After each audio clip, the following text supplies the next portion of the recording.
Aha, kaya pala halos ibinta na ang kaluluwa. Ang laki pala talaga ng bigayan ng mga bayaran. Yung mga salot sa social media ba, ito panoorin nyo. 5 million buwan-buwan from PCSO. Bukod pa po dyan, meron pa po kayong natatanggap na 10 million pesos kada buwan from the Office of the First Lady. Bukod pa po dyan, di pa po tayo natatapos. Meron pa pong 10 million every month na binibigay sa PCO from the Office of the Executive Secretary. Pag-alaman ko rin, you can confirm, nagme-maintain apat na head vloggers who are receiving 75,000 pesos monthly. At yung bawat head vlogger na yon ay merong, kumbaga downline o meron siyang sinusupervise na 10 vloggers who receive about 10 to 50,000 pesos allowance depende sa kanilang performance para kalabanin ang mga kritiko ng administrasyon. Kaya ginagamit talaga na keyboard warrior para mag-react at mag-comment ng maganda sa mga social media platforms ng administrasyon. Kung ano man po ang nakikitang mga likes, these are organic likers po sa mga social media.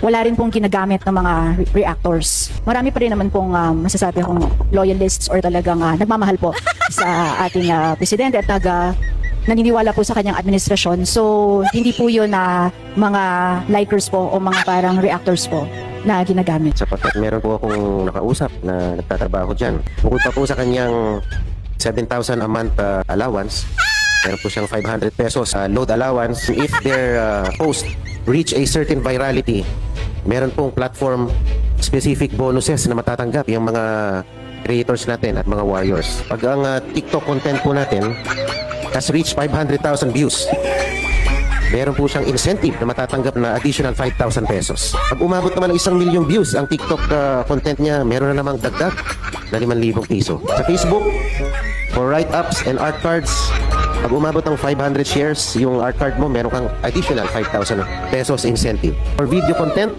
pag umabot ng 500,000 views with 500 shares, meron ka na namang tumataginting na 5,000 piso na pabuya o reward. Sa YouTube naman, mga 300,000 views ka lang, meron ka na namang additional 5,000 pesos. Kaya pala ang kakapal ng mga mukha ng mga atakdug, diba? Diba pala? Biruin mo, pira ng taong bayan, yun din ang ginagamit na naatake sa atin. Sana mabulunan bawat subo nila. Ang tindi galing sa mga kawatang politiko ang kinakain ng mga vloggers na ang tatanga.